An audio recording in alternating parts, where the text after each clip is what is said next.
विष्णु पुराण, विष्णु पुराण। देवाय ओम नमो भगवते वासुदेवाय।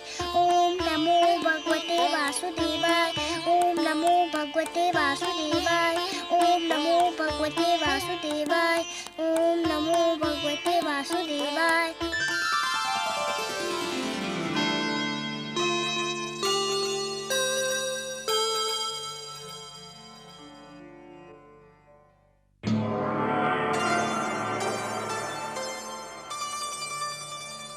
प्रणाम देवी। प्रणाम। हमारे अहोभाग्य कि विष्णु भार्या ने शिवलोक में पधारकर उसे पावन कर दिया। विराजिए। लेकिन देवी, यदि आप मेरे पति भोलेनाथ के दर्शन के लिए पधारी हैं, तो वो इस समय काशी में विराजमान है। मैं आपसे मिलने आई हूँ। तब तो मैं अपने भाग्य पर जितना गर्व करूं उतना कम है देवी। मेरी समझ में नहीं आता मैं इतने महान अतिथि का सत्कार किस प्रकार करूं। ये तो आपकी महानता है जो मुझे इतना सम्मान दे रही हैं। किंतु सत्य तो ये है कि आज मैं शिवलोक में अतिथि नहीं याचक बनकर आई हूँ। एक विनती लेकर उपस्थित हुई हूँ। विनती? कैसी बातें कर रही हैं देवी? आदेश दीजिए, आज्ञा दीजिए। संपूर्ण संसार जानता है शिव के हृदय में विष्णु वास करते हैं। परंतु देवी, आपको चिंताग्रस्त देखकर मुझे आश्चर्य हो रहा है। मन में चिंता बैठी हो तो मुख दर्पण में उसकी छाया आ ही जाती है। जब कोई माँ अपने पुत्र के लिए चिंता करती है तब वो छिपाए नहीं छिपती। माँ, पुत्र? मैं कुछ समझी नहीं देवी। आप किस माँ और किस पुत्र की बात कर रही हैं? मैं अपने पुत्र की बात कर रही हूँ शिव भार्या। आपका पुत्र? ये कैसी पहेली बुझा रही हैं देवी? कोई पहेली नहीं है देवी। आप तो जानती हैं ना, मानव लोक के एक छोटे से बालक ध्रुव ने भगवान विष्णु से मिलने की ठान ली है और इसके लिए वो कोई भी कष्ट उठाने के लिए तैयार हो गया है। जानती हूँ देवी, लेकिन वो आपका पुत्र तो नहीं है। अवश्य नहीं है, पर मैं उसे अपना पुत्र मान चुकी हूँ। उसने भी मुझे माँ कहा है। देवी, यदि मेरे योग्य कोई सेवा हो तो आपकी आज्ञा सिर माथे पर। आदेश दीजिए। नन्हा ध्रुव घने वन में घोर तपस्या कर रहा है। उस वन में भयानक पशु हैं। मुझे भय है मेरे ध्रुव पे कोई संकट ना आ जाए। देवी, वनराज आपके वाहन हैं, उन पर आपका अधिकार है। मेरे ध्रुव पे कोई संकट ना आए, यही प्रार्थना लेकर मैं आपके पास आई हूँ। बस इतनी सी बात देवी। यदि इसी चिंता ने आपको पीड़ित कर रखा है तो इसे अपने मन से निकाल फेंकिए। मैं आपको आश्वासन देती हूँ कि वत्स ध्रुव पर आंच भी नहीं आने दूंगी। आप कितनी महान हैं। त्रिलोक के सबसे बड़े दानी की आप हृदय स्वामिनी हैं। आपका हृदय इतना विशाल है कि जो भी आपसे सहायता मांगने आता है उसे आप निराश नहीं करती। अब मुझे विश्वास हो गया है कि मेरे ध्रुव का अमंगल नहीं होगा। आपकी जय हो देवी पार्वती, जय हो।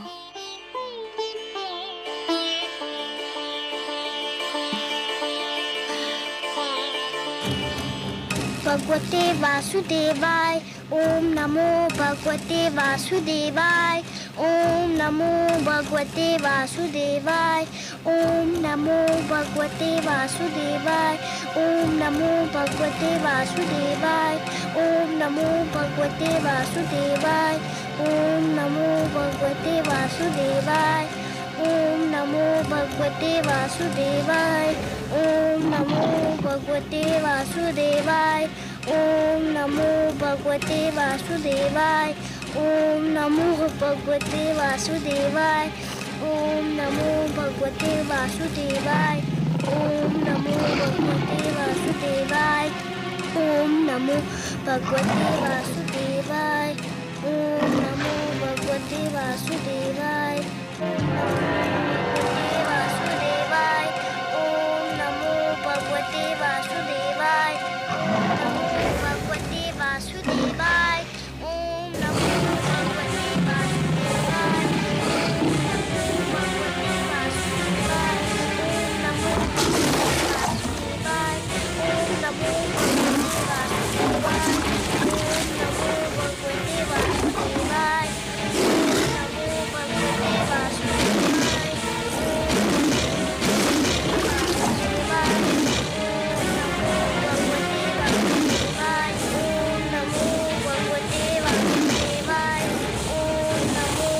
भगवते वासुदेवाय। ओम नमो भगवते वासुदेवाय। ओम नमो भगवते धन्य हो पुत्र। वासुदेवाय।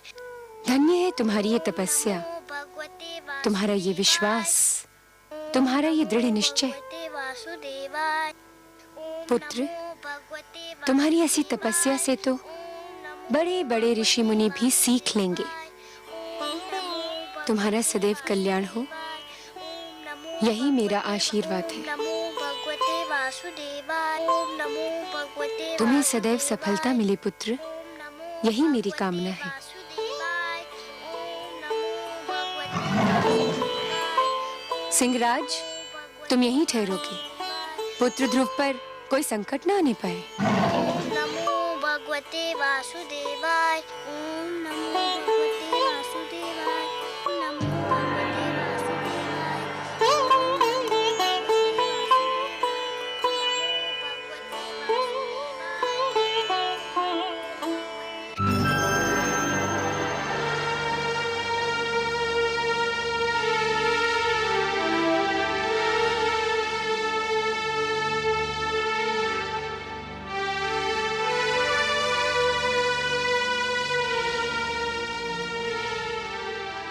आइए देवी, पधारिए। कहिए कैसा रहा आपका ध्रुव अभियान? आपकी कृपा से भोलेनाथ, ध्रुव को कोई हानि नहीं पहुंची।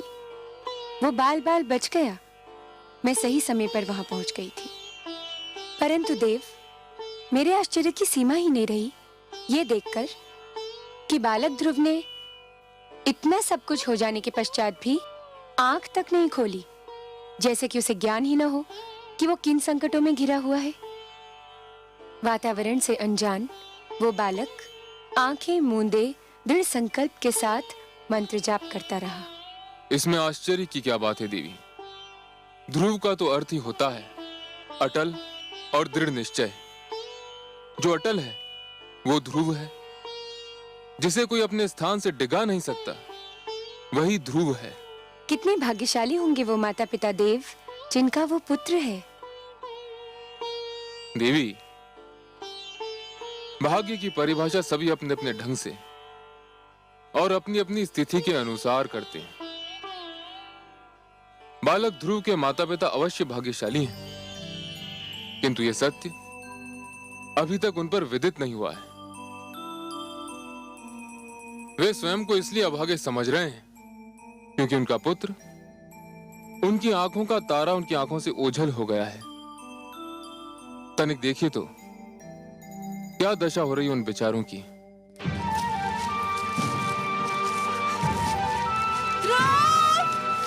पुत्र ध्रुव,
नहीं नहीं, हे जल, हम प्यास से तड़प रहे हैं, परंतु हम तुझसे अपनी प्यास कैसे बुझाएं? न जाने हमारे लाडले पुत्र ध्रुव की प्यास तूने बुझाई है या नहीं। कहीं ऐसा ना हो कि हम तुझसे अपनी प्यास बुझा लें और हमारा पुत्र तेरी एक एक बूंद को तरसता रहे। नहीं, हम अपनी प्यास बुझाकर ऐसा पाप नहीं कर सकते, नहीं कर सकते, नहीं कर सकते।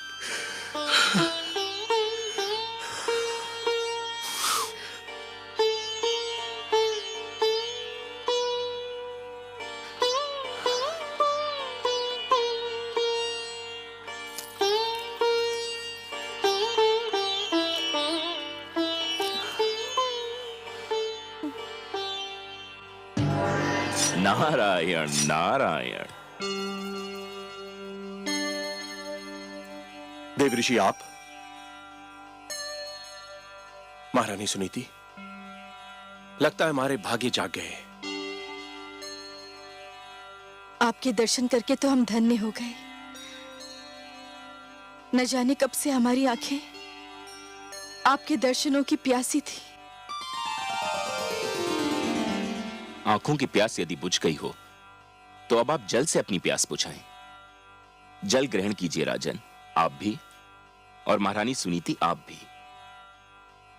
कैसे ग्रहण करें? जब से हमारा पुत्र राजमहल छोड़ के गया है, भूख प्यास सब मिट गई हमारी। न जाने कहाँ होगा, कैसा होगा, उसे ढूंढ ढूंढ के थक गए हम। राजभवन का पाला हुआ न जाने किन मार्गों में ठोकरे खा रहा होगा वो। आपका पुत्र भगवान विष्णु की खोज में निकला है। जो भगवान की खोज में निकलते हैं, जिनके मन में वो रम जाते हैं, उन्हें भगवान अपनी अनुकंपा की छत्र छाया में ले लेते हैं। संसार की कोई भी विपदा उन्हें छू भी नहीं सकती। हमारा पुत्र कहाँ है इस समय?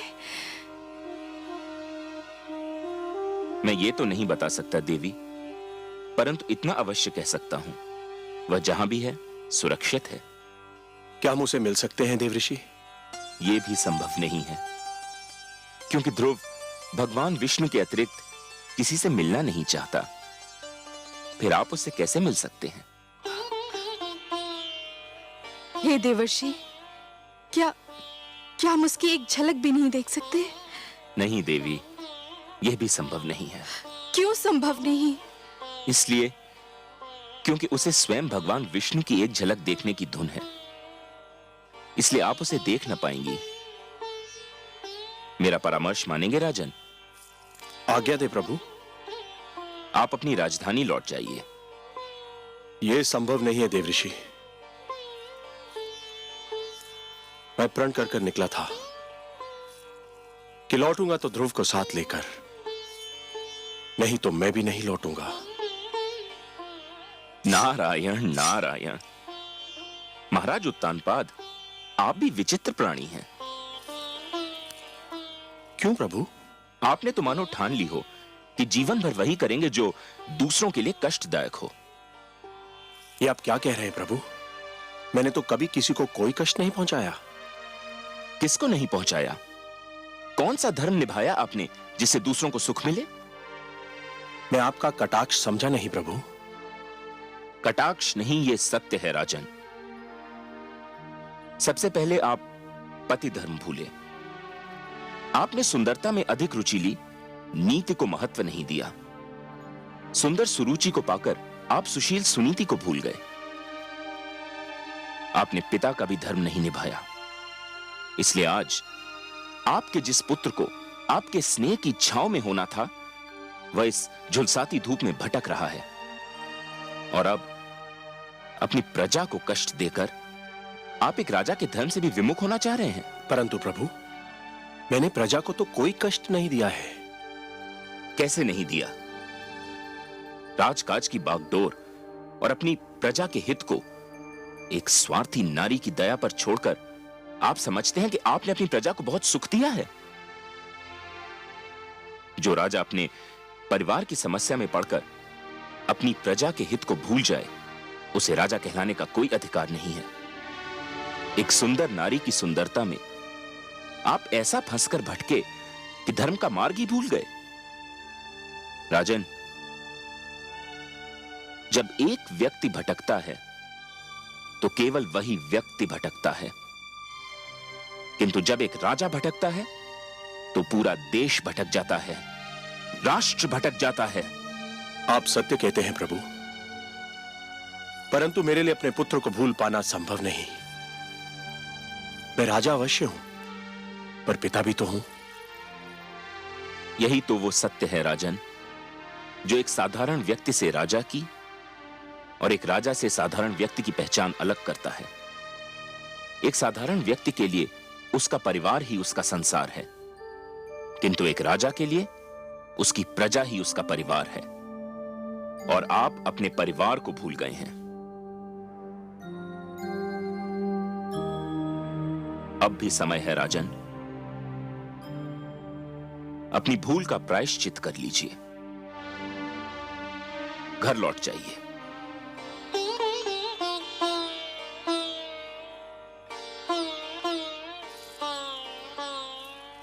देवर्षि, आप तो मेरे पूज्य पितामह हैं, सृष्टि के सबसे महान पथ प्रदर्शक हैं।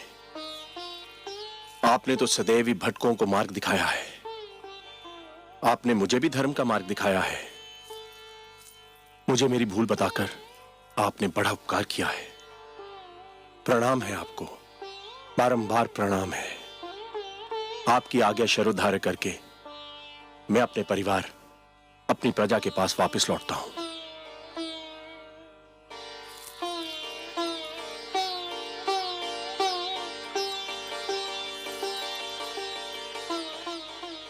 चलिए महारानी।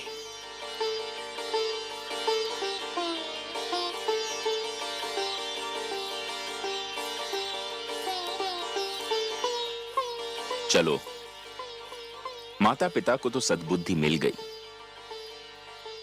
अब देखें ध्रुव की स्थिति क्या है। नारायण नारायण। ओम नमो भगवते वासुदेवाय। ओम नमो भगवते वासुदेवाय। ओम नमो भगवते वासुदेवाय। ओम नमो भगवते वासुदेवाय। ओम नमो भगवते वासुदेवाय। ओम नमो भगवते वासुदेवाय। ओम नमो भगवते वासुदेवाय। ओम नमो भगवते वासुदेवाय। ओम नमो भगवते वासुदेवाय। ओम नमो भगवते वासुदेवाय। ओम नमो भगवते वासुदेवाय। ओम नमो भगवते वासुदेवाय। ओम नमो भगवते नारायण नारायण। गुरुदेव, भगवान विष्णु अब तक नहीं आए। आपने तो कहा था कि इस मंत्र का जाप करोगे तो भगवान विष्णु अवश्य आ जाएंगे। वे तो अब तक नहीं आए। पुत्र, इतना सरल समझ लिया है भगवान विष्णु का इस धरती पर आना? बड़े बड़े ऋषि मुनियों ने तो अपना सारा जीवन इसी तपस्या में लगा दिया, किंतु कुछ ही के भाग्य में भगवान विष्णु के दर्शन लिखे थे। तुम्हारी तपस्या तो अभी प्रारंभ हुई है। मुझे और कितनी तपस्या करनी होगी उनके दर्शन पाने के लिए? वत्स, फल अपने निर्धारित समय पर ही पकता है। कली भी निर्धारित समय पर ही फूल बनती है। सूर्य, चंद्रमा, प्रभात, संध्या, ये सब एक क्रमचक्र से बंधे हैं। इनका उदय होना, अस्त होना, आना जाना, ये सब निर्धारित समय से ही होता है। तुम्हारी तपस्या सफल होने का समय भी अवश्य आएगा पुत्र, पर तुम तो अभी से घबरा गए। घबराया नहीं गुरुदेव, पर कहीं मेरी तपस्या में कोई कमी तो नहीं रह गई जो भगवान विष्णु अभी तक मेरे पास नहीं आए? तुम्हारी बात में तथ्य है पुत्र। तुमने मुझे सोचने पर विवश कर दिया है, क्योंकि ये तो सत्य है कि मेरे नारायण उन्हीं से प्रसन्न होते हैं जिनके मन में उनके अतिरिक्त किसी का ध्यान न हो, जिनके नेत्रों में उनके अतिरिक्त किसी की छवि न हो, जो उनके दर्शन के अतिरिक्त कोई अभिलाषा न रखते हों, जो सारी कामनाओं का, सारे बंधनों का त्याग कर चुके हों, जो पूर्ण रूप से समर्पित हों। आप ही तो मेरे गुरु हैं, आप ही तो मेरे मार्गदर्शक हैं। आप भी बता सकते हैं कि मैं और क्या करूं जो भगवान विष्णु मेरे पास आ जाए? कुछ पाने के लिए कुछ छोड़ना पड़ता है वत्स, यही विधि का नियम है। मुझे क्या छोड़ना होगा गुरुदेव? तुम बहुत बड़ी वस्तु पाना चाहते हो, अतएव तुमको बहुत बड़ी वस्तु छोड़नी पड़ेगी। आप उस वस्तु का नाम बताइए, मैं उसे छोड़ दूंगा। खाना छोड़ सकते हो? हाँ छोड़ दूंगा, तब तो भगवान विष्णु मेरे पास आ जाएंगे ना। अवश्य आएंगे पुत्र। कोई कितना भी आग्रह करे, कितना भी विवश करे, बस तुम खाने को हाथ मत लगाना। फिर देखो कितना शीघ्र भगवान का मन पिघलता है। अच्छा, तुम अपने मंत्र का जाप आरंभ करो, मैं चला, मुझे कुछ और कार्य याद आ गया है। ओम नमो भगवते वासुदेवाय, ओम नमो भगवते वासुदेवाय, ओम नमो वासुदेवाय, ओम नमो भगवते वासुदेवाय, ओम नमो भगवते वासुदेवाय। आंखें खोलो पुत्र, लो तुम्हारे लिए फल लाई हूँ। मैं नहीं खाऊंगा माते। क्यों, क्या भूख नहीं लगी? लगी है, पर मैं कुछ नहीं खाऊंगा। पर क्यों नहीं खाओगे? मेरे गुरु का यही आदेश है। आदेश? क्या आदेश है? क्या कहा देवर्षि ने तुम्हें? उन्होंने कहा है कि यदि मैं खाना छोड़ दूं तो भगवान विष्णु शीघ्र मेरे पास आ जाएंगे। पुत्र तुम अभी बहुत छोटे हो, खाओगे नहीं तो रहोगे कैसे? भूख तुमसे सहन नहीं होगी। मैं सहन करूंगा, सब कुछ सह लूंगा, भूखा रह लूंगा, पर जब तक भगवान विष्णु मेरे पास नहीं आ जाते मैं कुछ नहीं खाऊंगा। ओम नमो भगवते वासुदेवाय, ओम नमो भगवते वासुदेवाय, ओम नमो भगवते वासुदेवाय, ओम नमो भगवते वासुदेवाय, ओम नमो भगवते वासुदेवाय, ओम नमो भगवते वासुदेवाय, ओम नमो भगवते वासुदेवाय।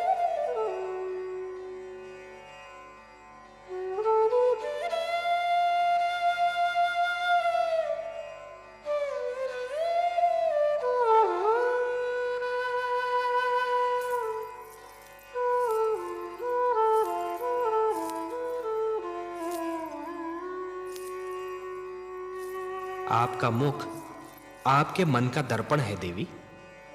मन में चिंता हो तो उसकी छाया आपके मुख पर कहीं दूर से दिखाई देने लगती है, और आज तो आप सिर से पांव तक चिंता की मूर्ति बनी हुई हैं। सब कुशल तो है? कुशल कहाँ कमल नयन, देवर्षि नारद को न जाने समस्याएं खड़ी करके क्या आनंद आता है। एक और नई समस्या खड़ी कर दी उन्होंने। अब कौन सा नया पुष्प खिलाया उन्होंने? पहले तो उसे वन में तपस्या करने के लिए छोड़ दिया। मुझे यही चिंता क्या कम थी कि वन के पशुओं से उसकी रक्षा कैसे होगी, और अब उन्होंने ध्रुव को आदेश दिया है कि आहार भी त्याग दे। देवर्षि ध्रुव के गुरु हैं। गुरु की आज्ञा का पालन करना शिष्य का कर्तव्य होता है। गुरु तो भगवान से भी बड़ा होता है। इसका अर्थ ये हुआ कि आप भी देवर्षि से सहमत हैं? वो तो नन्हा सा बालक है, तनिक सोचिए तो, आहार त्यागने से उसकी क्या दशा हो जाएगी। क्षमा कीजिए प्रभु, संभवतः आपको भी उसकी पीड़ा पर दया नहीं आ रही। ये आप नहीं बोल रही हैं देवी, ये आपके भीतर समाई हुई एक नारी, एक माँ बोल रही है। यही समझ लीजिए करुणा सिंधु, पर मुझसे उसकी दशा देखी नहीं जाती। दया कीजिए उस पर, दया कीजिए मुझ पर। मुझे आपसे सहानुभूति है देवी, पर मुझे खेद है, मैं पक्षपात नहीं कर सकता। पक्षपात? कैसा पक्षपात प्रभु? धरती पर मनुष्य लोक में मेरे अगणित भक्त हैं। माना कि ध्रुव सर्वस्व त्याग कर मेरा दर्शनाभिलाषी है देवी, परंतु जो मेरे साधारण भक्त हैं उनका भी तो मुझ पर अधिकार है। आप तो जानती हैं देवी कि जो भी सच्चे मन से मुझे पुकारे मैं उसी का हो जाता हूं। तो फिर यह कैसे संभव है देवी कि मैं अपने असंख्य भक्तों को भूलकर केवल एक बालक को कृतार्थ करूं?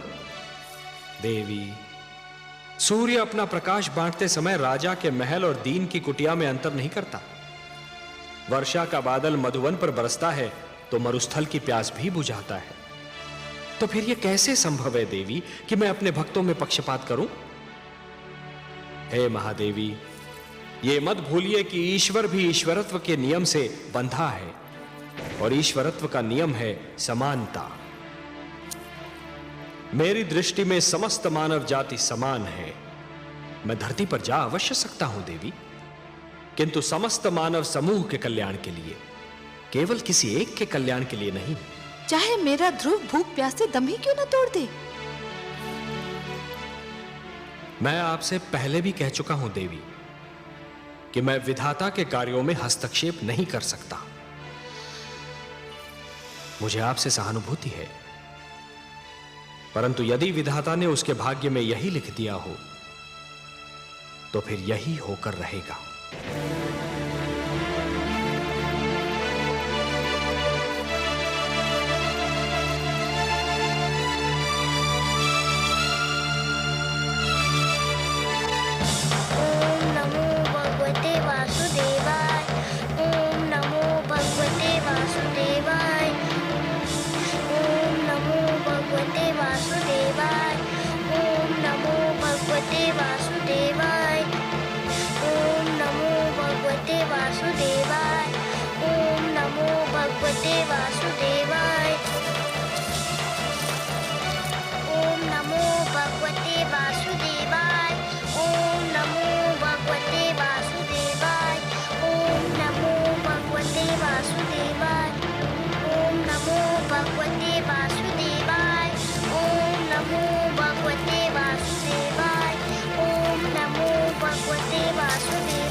गंधर्व मलय केतु, ये नन्हा सा बालक अकेले इस भयानक वन में क्या कर रहा है?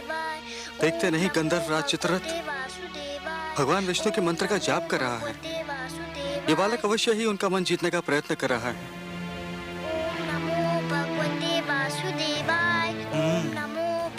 ये तो चिंता का विषय है गंधर्व राज। है तो सही, कहीं इसकी तपस्या हमारे स्वर्ग के स्वामी के लिए कोई संकट ना खड़ा कर दे। तब तो हमें तुरंत देवराज इंद्र को सूचित करना चाहिए। चलो, कहीं देरी ना हो जाए।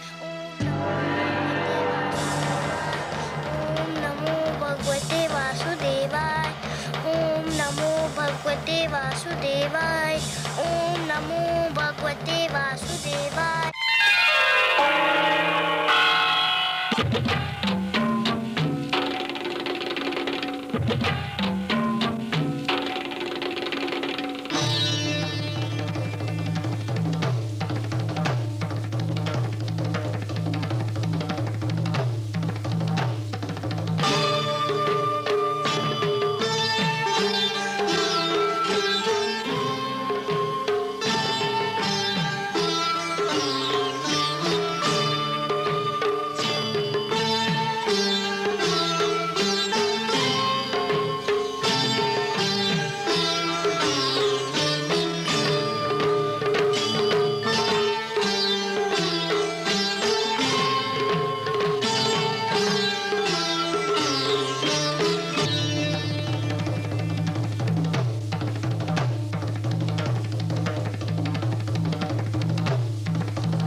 देवराज, देवराज, देवराज, देवराज! क्या बात है गंधर्वराज चित्ररथ? क्या हुआ गंधर्व मलय केतु? तुम दोनों इतने घबराए हुए क्यों लग रहे हो? क्या कहीं कोई अनर्थ हो गया? अनर्थ हुआ तो नहीं देवराज, पर हो अवश्य सकता है। स्वर्ग पर संकट की छाया है। क्या कह रहे हो? तुम तो लगता है अपना मस्तिष्क ही खो बैठे हो। तुम बताओ मलेकेतु, क्या बात है? हम दोनों एक वन से जा रहे थे कि हमें एक छोटा सा बालक भगवान विष्णु की तपस्या में मग्न दिखाई दिया। तो क्या हुआ? उसके सामने फलों से भरी थाली रखी हुई थी। सारे फल सूख चुके थे। इसका अर्थ यह हुआ कि उसने आहार भी त्याग दिया है। बड़ी कठिन तपस्या लग रही थी उसकी। एक बालक क्या और उसकी तपस्या क्या गंधर्वराज? हमें इससे क्या भय? हमारे मन में उसे तपस्या करते देखकर ये भय समा गया कि कहीं वो भगवान विष्णु से इंद्रासन ना मांग ले। मेरा आसन? ये क्या कह रहे हो? गंधर्व मलयकेतु सत्य कह रहे हैं देवराज। धरती लोक के वासियों की दृष्टि सदैव इंद्रासन पर लगी रहती है। इंद्रासन इतना महान है कि हर कोई उसे लेना चाहता है। स्वर्ग को कौन नहीं जीतना चाहता देवराज? तुम दोनों ने तो मुझे चिंता में डाल दिया। नारायण नारायण।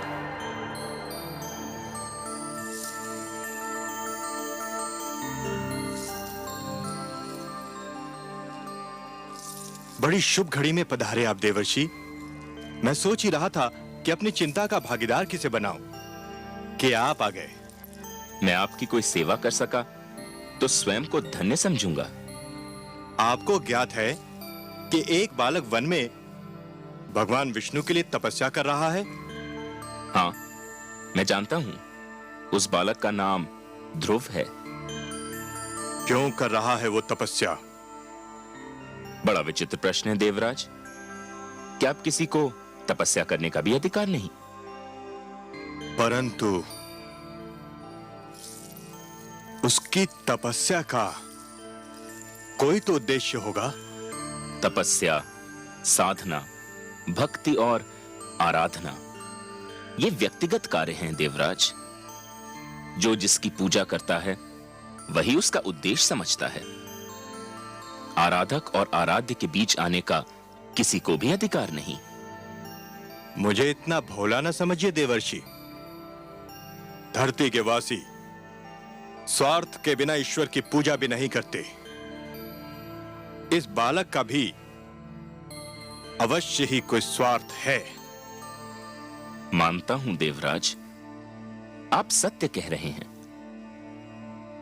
किंतु ध्रुव के विषय में कहना उचित न होगा। क्यों?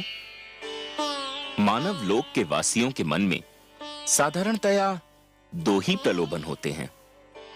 या तो उन्हें सत्ता का लोभ होता है या फिर धन का। ध्रुव महाराज उत्तानपाद का ज्येष्ठ पुत्र है, सो उसे सत्ता का क्या लोभ होगा? सत्ता तो आज नहीं तो कल उसके हाथों में आनी ही है। और आप तो जानते ही हैं देवराज कि धरती पर जिसके हाथों में सत्ता होती है उसके चरणों में धन का ढेर लग जाता है। सो ध्रुव को धन का भी लोभ नहीं हो सकता। हमारे गंधर्व तो कुछ और ही सोचते हैं। क्या सोचते हैं आपके गंधर्व? इनका विचार है और हमारे विचार में इनका विचार कुछ अनुचित भी नहीं कि ध्रुव भगवान विष्णु से वरदान में हमारा सिंहासन मांगने वाला है। नारायण नारायण। देवराज, धरती पर कई बार प्रलय आई और फिर सृष्टि की रचना भी हुई। युग बदले, शताब्दियां बदली, कल्प बदले, मनवंतर बदले, पर नहीं बदले तो आप। उधर क्षण भर को किसी ने साधना में आंख क्या बंद कर ली, इधर आपका सिंहासन डोल गया। विश्वास कीजिए देवराज, ध्रुव का ऐसा कोई उद्देश्य नहीं है। आप जानते हैं देवर्षि की इंद्रासन पर सबकी आंखें लगी रहती हैं।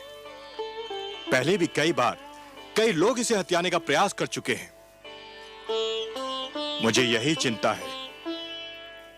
आपको चिंतित रहने का इतना अभ्यास हो चुका है देवराज कि यदि आप चिंतित न लगें तो अधूरे से लगते हैं। ध्रुव की दृष्टि में इंद्रासन तुच्छ है। उसकी दृष्टि तो कहीं और ऊंचाई पर लगी हुई है। परंतु आप चाहते क्या हैं देवराज? मैं चाहता हूं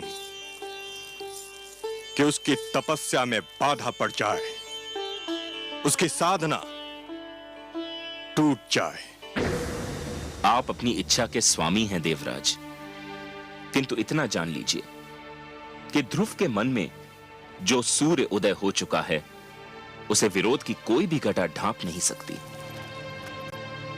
उसके जीवन में जिस सुगंध ने जन्म ले लिया है, उसे कोई भी दीवार रोक नहीं सकती। मैं रोकूंगा उसे, आप देखते जाइए। अवश्य दिखाइए। मुझे तो यूं भी आपकी लीला देखने में बड़ा आनंद आता है। नारायण नारायण। रक्षिता, आज्ञा देवराज। रक्षिता, तुम्हें अभी इसी समय धरती पर जाना है, उस वन में जाना है जहां एक नन्हा बालक ध्रुव भगवान विष्णु के लिए तपस्या कर रहा है। तुम्हें उसकी तपस्या भंग करनी है। जो आज्ञा देवराज। उसकी तपस्या भंग करने का ढंग मैं बताता हूं तुम्हें, ध्यान से सुनो। ओम नमो भगवते वासुदेवाय। ओम नमो भगवते वासुदेवाय। ओम नमो भगवते वासुदेवाय। ओम नमो भगवते वासुदेवाय। ओम नमो भगवते वासुदेवाय। ओम नमो भगवते वासुदेवाय। ओम नमो भगवते वासुदेवाय। ओम नमो भगवते वासुदेवाय। ओम नमो भगवते वासुदेवाय। ओम नमो भगवते वासुदेवाय। ध्रुव, ओम नमो भगवते मेरे पुत्र, तू यहाँ है ओम नमो और मैं तेरी खोज में न जाने कहां कहां भटक रही थी। नमो भगवते वासुदेवाय। आंखें तो खोल मेरे राज दुलारे। वासुदेवाय। ओम देख, नमो भगवते वासुदेवाय। देख मैं तेरे सामने खड़ी हूँ। ओम नमो भगवते वासुदेवाय। देख तेरे वियोग में ओम नमो भगवते मेरी क्या दशा हो गई। ओम नमो भगवते वासुदेवाय। ओम नमो भगवते वासुदेवाय। ओम अरे, नमो भगवते वासुदेवाय। तू तो मेरी बात ही नहीं सुनता। ओम नमो भगवते वासुदेवाय। पहले मेरी एक पुकार पर मेरे पास दौड़ा चला आता था, मेरी बाहों में समा जाता था। ओम नमो भगवते वासुदेवाय। ये तुझे क्या हो गया है ध्रुव? ओम नमो भगवते वासुदेवाय। ओम नमो न जाने किसने जादू टोना कर दिया मेरे राजकुमार पर। ओम नमो भगवते वासुदेवाय। मेरे लाल, बंद कर दे अपनी तपस्या। तेरी इच्छा पूरी हो गई है। महाराज, तुझे अपनी गोद में बिठाने को तैयार हो गए हैं। तेरी विमाता सुरुचि ने भी अपनी भूल स्वीकार कर ली है। चल मेरे लाल, राजमहल तेरी प्रतीक्षा कर रहा है। ओम नमो भगवते वासुदेवाय। ओम नमो भगवते वासुदेवाय। हाय मेरे भाग्य, ओम नमो मेरी आंखों की तारी, मेरे मन के चैन, ओम नमो ये तेरी आयु नहीं तपस्या करने की। ओम अभी तो तेरे नमो खेलने कूदने के दिन है। वासुदेवाय। तूने अभी जीवन में देखा ही क्या है। वासुदेवाय। ओम नमो भगवते तुझे मेरी सौगंध, वासुदेवाय। बंद कर दे ये जाप। नमो भगवते वासुदेवाय। ओम नमो भगवते वासुदेवाय। यदि तूने ये जाप नहीं बंद किया ओम नमो भगवते तो मैं अभी यहीं तेरे सामने ओम नमो अपने प्राण त्याग दूंगी। वासुदेवाय। ओम नमो भगवते वासुदेवाय। ओम नमो भगवते वासुदेवाय। ओम नमो भगवते वासुदेवाय। ओम नमो भगवते वासुदेवाय। ओम नमो भगवते वासुदेवाय। ओम नमो भगवते वासुदेवाय। ओम नमो भगवते वासुदेवाय। ओम नमो भगवते वासुदेवाय। ओम नमो भगवते वासुदेवाय। ओम नमो भगवते वासुदेवाय। ओम नमो भगवते वासुदेवाय। ओम नमो भगवते वासुदेवाय।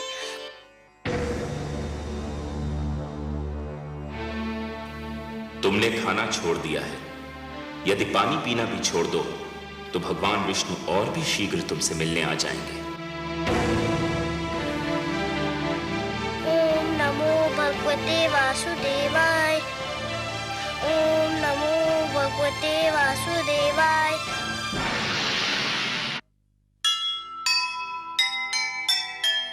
यह कैसा संकल्प है, यह कैसा विश्वास।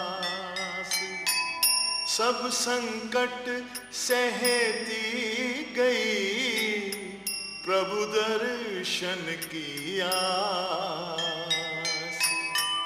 देवलोक में मच गया भीषण हाहाकार। डिगा नहीं ध्रुव का हृदय, देव गए सब हार। देव गए सब हार।